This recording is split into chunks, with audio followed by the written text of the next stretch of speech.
Nikola Jokic and Team Serbia dominate Puerto Rico. We'll talk about what we saw in that game. Plus, what do you want to see from Jamal Murray this season? What's the big key this season? And also in these Olympics as Team Canada continues their run. And Denver's headed overseas for preseason. What's the impact of that going to be on the Nuggets as they start the 2024-25 revenge tour? All that and more on Locked On Nuggets.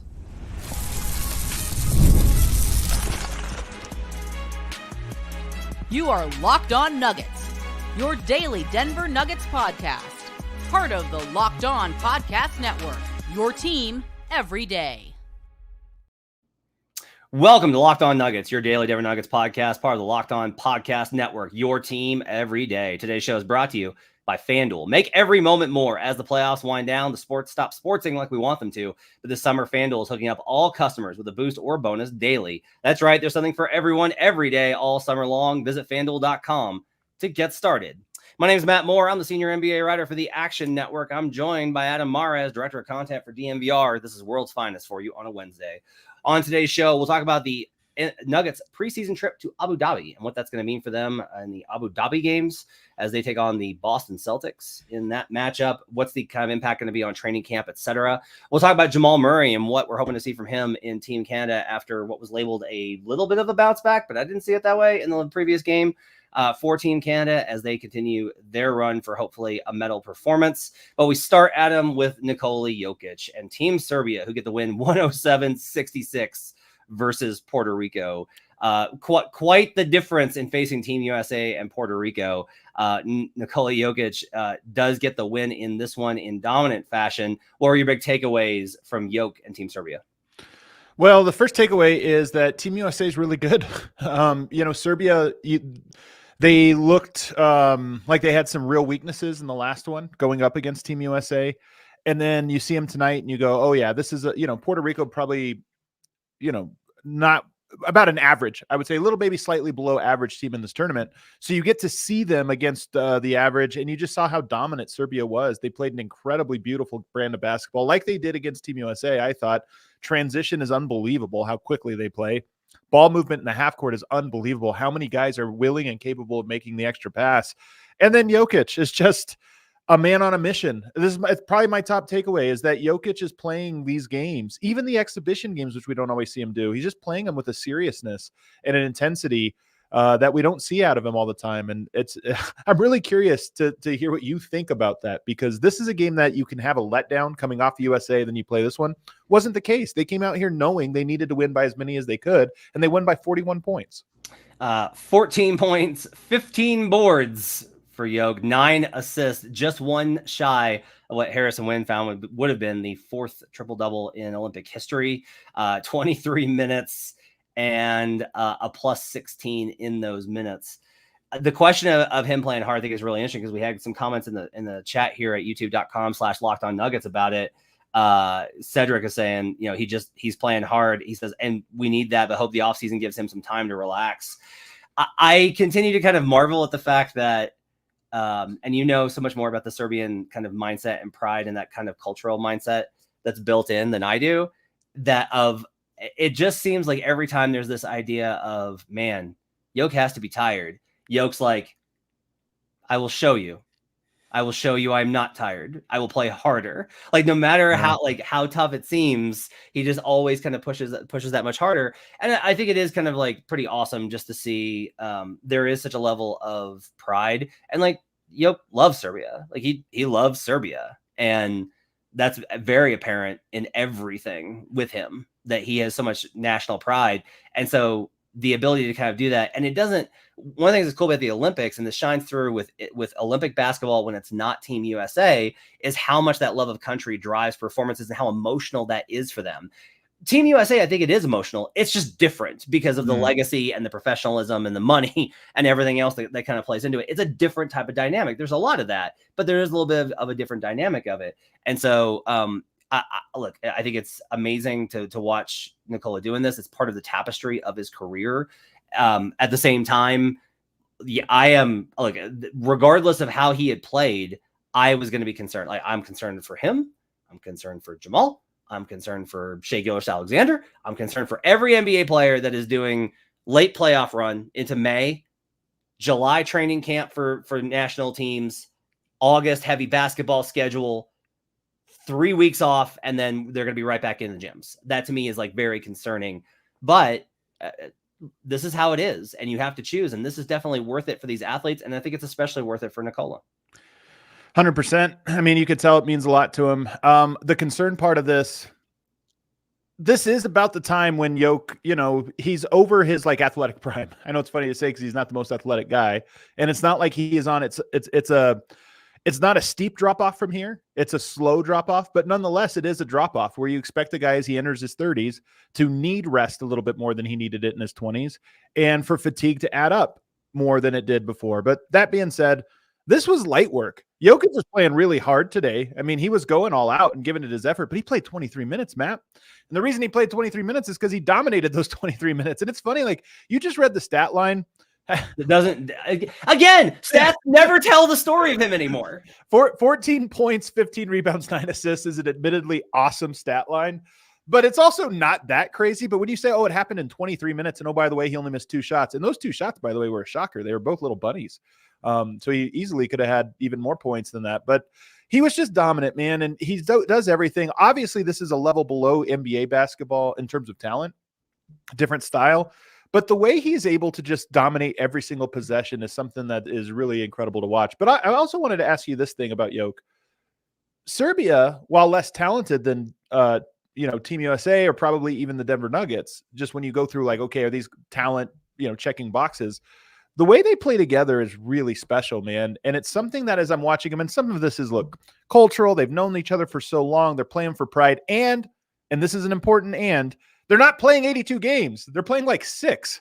It's easy. Like this, you have to compare this version of Serbia to the like finals version of the Nuggets. In the finals version of the Nuggets were on point. They were making great passes and moving the ball. But the speed and transition just jumps off the screen. And by the way, Jokic seems to be loving it. He's grabbing every rebound and immediately getting it out of his hands. Whoever he outlets it to, if there is a pass to be made, they quickly make the pass. It's just bang, bang, bang. And I watch that and I go, it's such a stark contrast to how Denver plays transition. And then when you get to the half court, the ball popping, it's such a stark contrast to how Denver gets the ball popping. The only thing that's similar is neither team can make a 3-pointer. I think it's how it's startling to how Denver plays now. Like I can remember when like they were like an incredible transition team, and that really carried over like year over year. Like it carried through the Gary Harris years and even really into the non. Like I think it started to kind of erode the year after the bubble. And I think it was the year of the bubble, which is funny because that was their start of their success. So has to weigh those things. Yeah, and like play style I think is part of it because like look when I watch Germany. And I watch like these other teams, like I notice I've made like so many notes in my note file of just like not like another backdoor cut, another backdoor. Like there's and it feels like there's a lot of spacing and that cuts are different. And I so wonder about what it is about the dynamics, whether it's the court dynamics or just like the more passing, more egalitarian play style, all these types of things. It also, I will say this to your kind of point. When we see Nikola Jokic in the NBA get frustrated with how the Nuggets are playing, a very good thing to do is kind of think about the last possession and not think about whether it was a turnover or a bad shot, but think about how they played and compare that possession to any possession with Team Serbia and think about the way that they played, because it's just very apparent to me that like, I think Jokic does love this style of play. And look, I agree. I've really come around on this where I do firmly believe this, and this has to do with a lot of players in the NBA and players that have played in the NBA and then left, that we can try and stack everybody on skills, but there's a level of how do you want to play? International basketball is a fundamentally, in my opinion, different almost sport than the NBA because of how the NBA has evolved for a lot of reasons. And you ask like, well, why did it evolve that way? And most smart people will tell you the money. And then also evolutions happen slowly. It's not like, oh, we want more of this. It's like, oh, this rule change and that, and then this cultural shift and this, and things just happen and they evolve over time and you arrive at this point. Yeah. That's a really great point. Cause it's like the erosion. And I think about that a lot with the NBA too, where a lot of players like Russell Westbrook is actually a great example of this, where Russ used to be so unpredictable and so creative. And then, and was a monster on defense. And like over time playing so many games, I think just like erodes. You do the same things that get you through the games. Well, I think the Houston, D'Antoni's Rockets and James Harden's Rockets, I think had a profound impact on the league because in a lot of ways they gamed the system. They learned, hey, it's actually simple if we just spread the court and shoot threes and get the ball. And I think everybody's taken that. So even the creativity of a Westbrook, as the league sees success somewhere else and says, oh, we can do that, it happens. But nonetheless, again, this is more about stylistically, there are similarities between Denver and Serbia, and that Jokic is clearly better. It's not like this is a 1A, 1B situation. Clearly the best player, and then there's a bunch of guys below that, same as with Denver, and also not great shooting. So you look at how do you find success when that is your identity, and Serbia is finding success with this insane ball movement that they have that at its best is like really fun to watch. There were possessions and they missed the threes on half of them, but it was like pass, wide open three, brick. But nonetheless, you still watch it and go, wow, that was 8 really good passes in a row. Play with joy, freedom, and pace. And the Nuggets, I think, honestly did that. And, one of the reasons they stopped doing that was because they knew that their half-court offense was so good. 100%. It wasn't worth the risk, but you do lose something, I think, when you get away from that. This is a great – I honestly think that is the real conundrum of the Nuggets is they're good enough to get by without doing those things, but at some point the bill comes due. So how do you balance that? It's really on tough. Sunday. Let's talk a little bit more about that. That'll be a great show. On the other side, Jamal Murray and Canada will play on Friday. We'll talk about what's next for Jamal and what we want to see from him. Plus, I've got a DEF CON update on my Jamal Murray concern. We'll do that next here on Locked On Nuggets.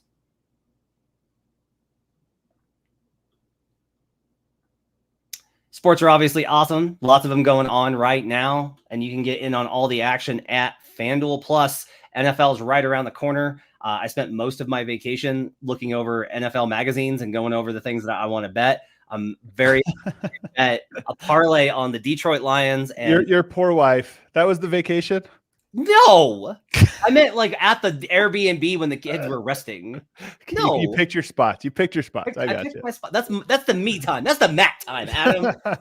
This summer, FanDuel is hooking up all customers with a boost or a bonus daily. That's right. There's something for everyone every day, all summer long. Head on over to FanDuel.com and start making the most out of your summer. FanDuel, official sports betting partner of Major League Baseball. We'll be right back on Locked On Nuggets. Back here on Locked On Nuggets. Thanks for joining us, making us part of your day. Appreciate you guys being with us. It's World's Finest with you on a Wednesday. All right, so let's talk about Jamal Murray. Adam, DEF CON is a system used by the U.S. military to describe their concern and the alert level over an impending nuclear attack. DEF CON 5 is when everything's fine and cool, and DEF CON 1 is you should hold on to your butts because things are about to get nasty. I am at somewhere between, because I get to do a 2.5 here. I'm at like a 2.5 on Jamal Murray at this point. I'm very concerned here with the fact that Jamal doesn't look physically right, and he doesn't look able to compensate for that, whatever physically is going on, and still be able to make impacts. And like, I have a lot of concerns about what this means with a very short offseason. 2021 sticks out in my mind, not for what wound up happening later on, which God forbid a serious injury happens. Definitely don't want that. But that's like, some of that stuff is just, that's how life goes in the NBA. But more of like Jamal struggled a lot from the start of that season because he never got any time off, didn't get to ramp up. I have a lot of concerns. What have you seen from Jamal in Olympic play, and how concerned are you? I mean, what we're seeing from him is 2 games, and they've both been, below the standard that you would hope for him. In the first one, I thought he was pretty terrible, outside of maybe 1 or 2 possessions. In the second one, I thought he floated a lot and had a couple moments. Like the second one definitely had more moments that you could look at and say like, okay, all right, there's something. Let's get that going a little more. So maybe you could make the case that he had to leave the team for a certain amount of time. He's ramping up and maybe allowing the rest of the team to sort of carry the load coming off the bench. And even when he's out there, he's not being super aggressive all the time. Although again, in game 2, I thought he was more aggressive than in game 1. His shot hasn't been falling, which is obviously a major weapon for him. But that's the fluff. The real part of this is I am looking at it, and I'm not with you with DEF CON 2. I'm probably at like DEF CON 3.5, I would say. So I'm like 1. It's definitely not 5. It's probably not even 4, but it is like, all right. What I'll say is I just want to see him look explosive, confident, and aggressive at some point in this tournament, and hopefully for an extended period, not like, oh, the last game, but hopefully there's a handful of games to end the tournament where you look at it and go, okay, there he is. He looks like the second best player on Canada, which is what he should be, because right now he looks like one of the guys. Yeah, that's a really good point. That not only for the Nuggets, right? I think it's very easy for us as a Nuggets podcast to kind of parlay this into what we want to see from Jamal from a Nuggets perspective. But as somebody that has covered the duration of Jamal's career, no matter what he looks at on his phone in press conferences, like I know how much this moment means to him. Right. Like I know, and I know the excitement that and it had to have taken a lot for, honestly, with the fact that he had to leave the team and come back and he was not participating. And then like, he's trying to force his way through this, which is an indication of how difficult it is. And you're only doing that if it really means a lot to you. And you can tell that this should be a great moment for Jamal Murray. If you'd asked us a year ago after the title, like, what's next summer going to be like for Jamal Murray with Team Canada? We'd be like, him and Shea. It's going to be those guys running the. Well, I was even saying, like, it'll be interesting if Murray is like the alpha, like maybe Shea is the best player, but Murray in the clutch. And right now you're going, should Murray be in the clutch? Like, yeah, he might not be one of the top 5, Yeah. And like some of that, I will say that when I've watched Team Canada, it has stood out to me that the rest of the team looks very comfortable playing around Shea. Now, some of that's because like they've played together before, like they've been at camp and they've played in these games. So they're not trying to integrate, but it just feels very much like Jamal doesn't really doesn't know how to play next to Shea at all. Right. And it doesn't feel, and like to Jamal's, defense, I don't think that necessarily, like, Shea's never played next to a player like Jamal either. So it's not like Shea's ever been in a position where it's like, hey, you need to get him going. Shea's not that type of point guard, as much of a Shea guy as I am, and I'm one of the bigger ones. He is not the type of like CP3, like, oh, I got to get this guy going tonight. Like, that's not how his game is wired. And so it always kind of looked, versus, Brooks. One of the things I love about Brooks is like, you're going to know Dylan Brooks is there, good or bad or the other. It's oftentimes going to be bad, but you're going to know that Brooks is there. And Lou Dort's kind of the same way, where he's able to really make an impact without ever, Lou Dort's on the floor, regardless of what he's doing in the box score. Right. And with Jamal, you're not really sensing that. You're not really feeling that. And that, to me, I think is concerning on top of everything else. And the other part, and you kind of referenced around this, is, all right, Russell Westbrook joins the team now. It's clear that he's going to need shooting, which means he probably needs to share the court with Jamal for some period of time. But to your point, Jamal never has really shown the ability to play off of a lead guard. And that, to me, is as concerning as not quite. The sluggishness, like his inability to beat guys down off the dribble, that part is concerning, because that's what makes the Nuggets, is his counterpunch to that, his part of the two-man game. But just, you would love to see, like, all right, this is good practice. Shai Gilgeous-Alexander, this is his team. He's really good. He's playing awesome. Play off of him. Move around. Run around the court. Like, move. Get yourself open. Knock down open shots. Find the seams. And he hasn't done that so far. He didn't do that, obviously, all of last year playing off of Reggie Jackson. So that's the thing, I think, more than anything else, that I would love to see. Murray's secondary playmaking and scoring, playing off of a lead guard. If we saw that at some point in this playoffs, I think it would give us reason to be right back on. Because here's the thing about Jamal. Because I see people saying Jamal was bad last year. They won a title and he hasn't been good since the finals. Not true. Jamal was very good last year when he was healthy. Unfortunately, he was injured several different times with nagging injuries that I think were probably preventable, but who knows? But the point was, when he was healthy, he was actually very good. So this idea of, oh, he's cooked, he hasn't been good for a year and a half, I just don't think it's true. He needs to be consistent. And I see, I also saw a comment of like, well, he's got other guys to carry. That's the point. He had last year, that was the perspective. Oh, other guys will carry the regular season. The playoffs get here and I'll be ready. Murray has to become a guy that you can count on for 82 and 16. Man, that's such a, I think a good distillation of like what you're looking for from Jamal, is that you want to feel like you can count on him. Yep. Not like, oh, hey. Every now and then he's awesome. And he wins you the big one. Yeah, it's what you're getting from him. So more asked, at what point do we start the conversation about Jamal being a Jokic merchant?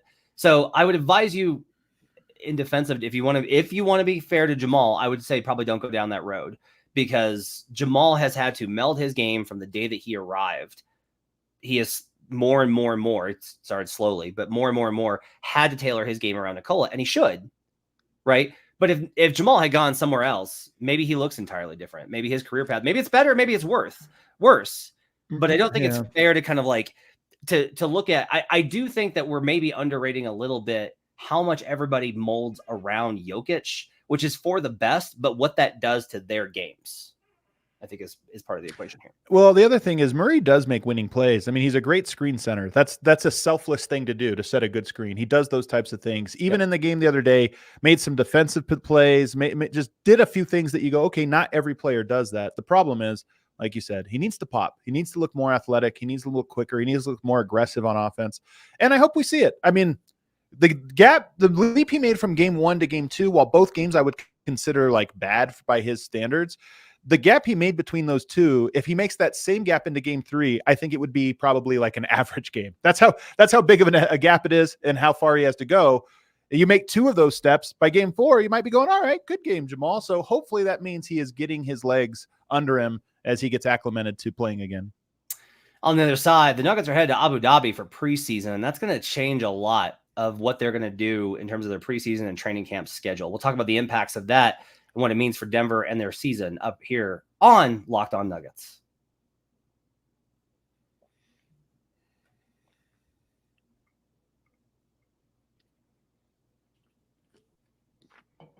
Back here on Locked On Nuggets. Thanks for joining us, making us part of your day. Appreciate you guys being with us here on a Wednesday. World's finest with you, Adam Mares and Matt Moore.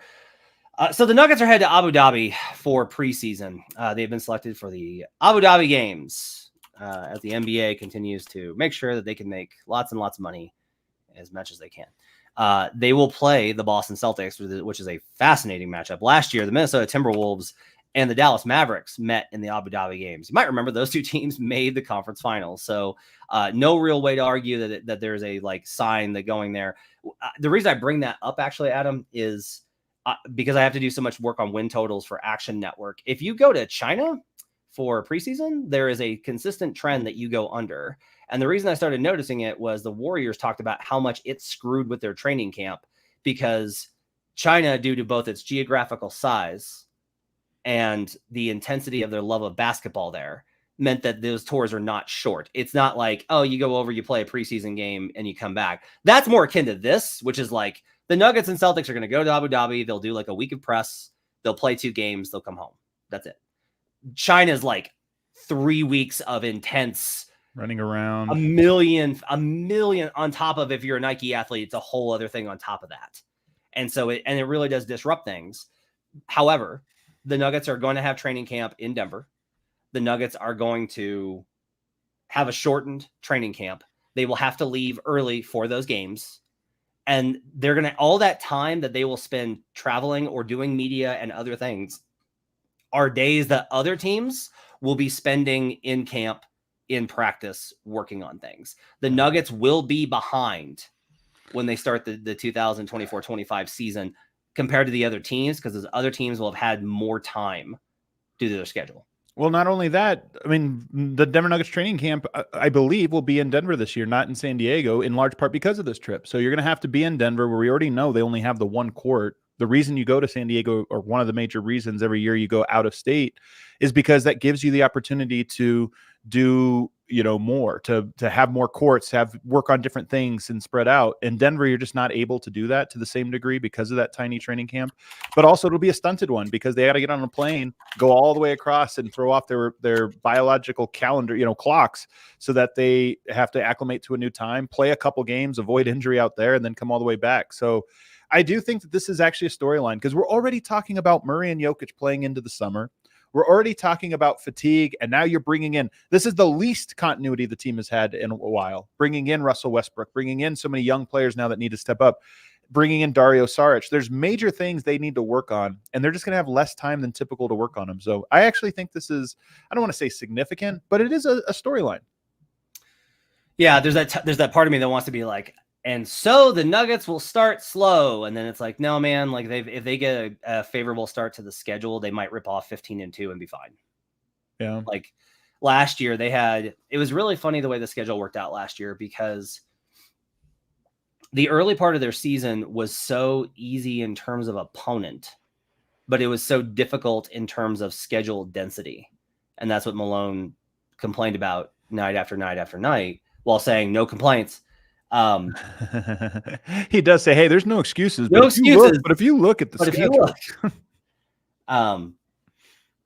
and like if the opposite had been true, he would have said the same. He'd be like, we've been home a lot, and that's great, but look who we've played. I think we've played nothing but playoff team. Every coach he's good at it. He's good at it. Every coach wants the first 20 games to be against the Washington Wizards after 3 days of rest. At home with 3 days rest. At home with 3 days back. But like that's kind of the key here. I'll say that I'm going to be very curious to see what this looks like in 2 weeks when the schedule drops. Yeah. Oh, yeah. It'll be interesting. But Matt, here's the thing, because Denver was physically exhausted last year, but I think they were equally mentally exhausted. And you talk about, I think they were frustrated. Like, this has been a weird summer because I think players more so than ever kind of went their separate ways for the summer. And again, you almost could put the last 2 years as one because of how it feels. And I just think there was a level of everybody get away.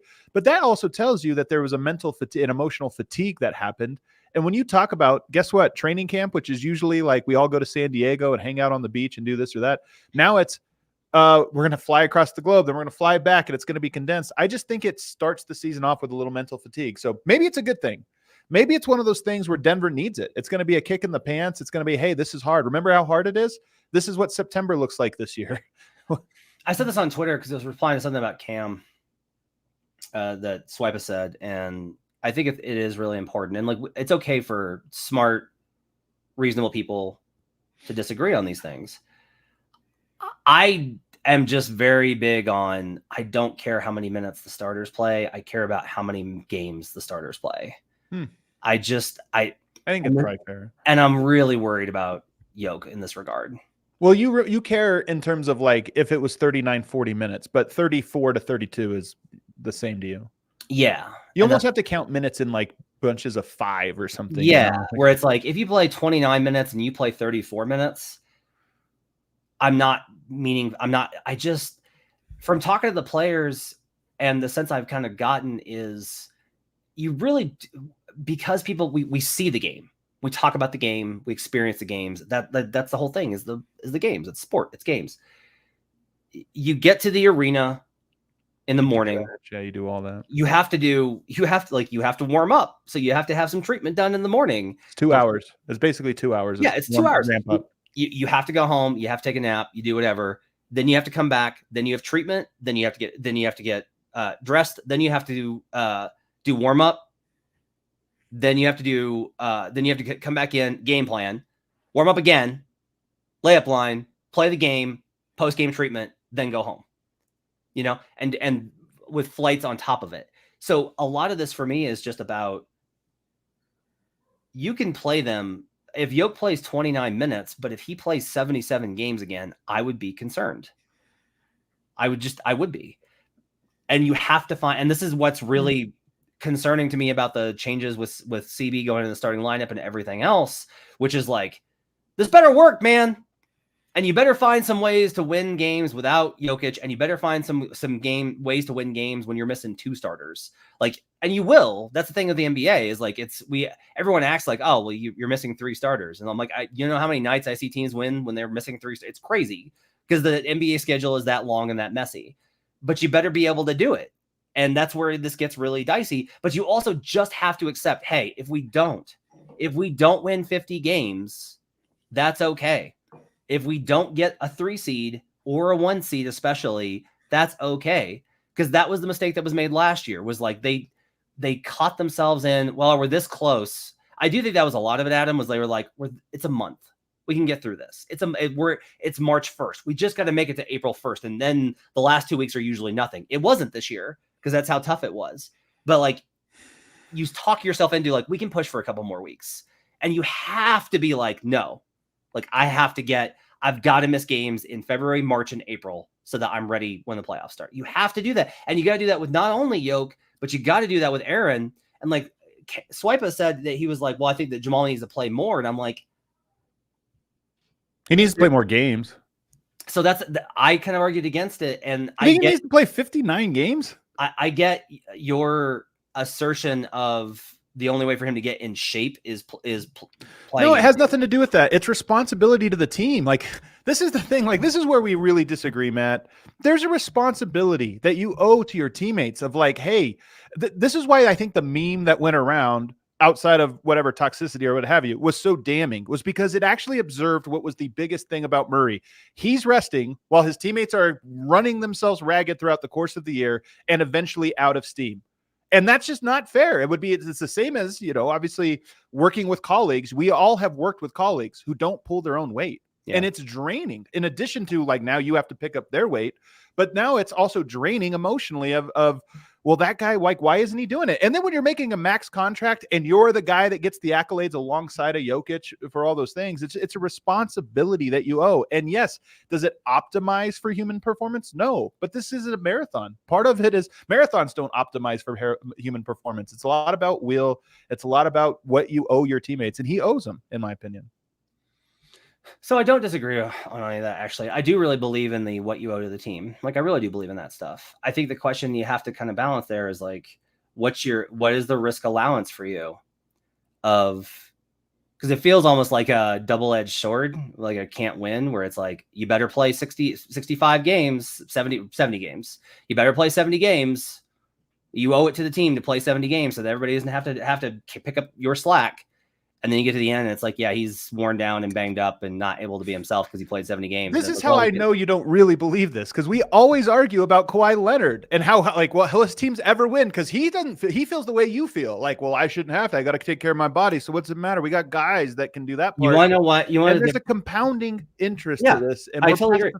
The difference for me is that Kawhi's 1A. That's really is the difference. Is that... But the difference is Denver can't win without Murray being as good as he was in 2023. And I don't think he can be as good as he was, without carrying this team and getting him to that spot. I don't. And look, I am with you on the what this will ultimately come down to is a very simple of like, yeah, it's going to be hard. That's life. And that is life. That is life. I don't winning a championship is so hard. Yeah. Yeah. I think it's, I think it's, I am just simply at the point now where, because they won the title, that does change the dynamics for me, where I'm like, if the theory is, if these guys are healthy, they're the best team in basketball, then you have to take that as like the number one priority over all the subsequent things. Like, yes, team chemistry matters, but not as much as making sure they're healthy. But Murray resting games will make other people not healthy. And that's what I'm saying is Aaron Gordon wasn't healthy last year. Jokic was tired more than he was at any point in 2023. And KCP even was sluggish. So to me, that's why I just don't agree with that.